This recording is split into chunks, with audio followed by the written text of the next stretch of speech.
عبادہ بن صامت رضی اللہ تعالیٰ عنہ جو بدر کی لڑائی میں شریک تھے اور لیلۃ العقبہ کے 12 نقیبوں میں سے تھے، فرماتے ہیں کہ رسول اللہ صلی اللہ علیہ وآلہ وسلم نے اس وقت جب آپ کے گرد صحابہ کی ایک جماعت بیٹھی ہوئی تھی، فرمایا کہ مجھ سے بیعت کرو، اس بات پر کہ اللہ کے ساتھ کسی کو شریک نہ کرو گے، چوری نہ کرو گے، زنا نہ کرو گے، اپنی اولاد کو قتل نہ کرو گے، اور نہ عمدن کسی پر کوئی ناحق بہتان باندھو گے،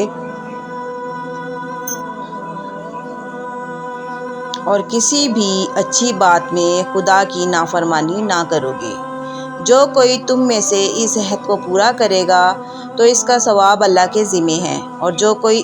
ان بری باتوں میں سے کسی کا ارتکاب کرے گا تو اسے دنیا میں اسلامی قانون کے تحت سزا دے دی جائے گی، اور تو یہ سزا اس کے گناہوں کے لیے بدلہ ہو جائے گی، اور جو کوئی ان میں سے کسی بات میں مبتلا ہو گیا اور اللہ نے اس کے گناہ کو چھپا لیا تو پھر اس کے گناہ کا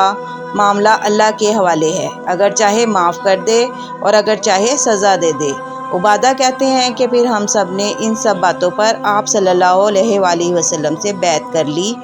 صحیح البخاری حدیث نمبر 18۔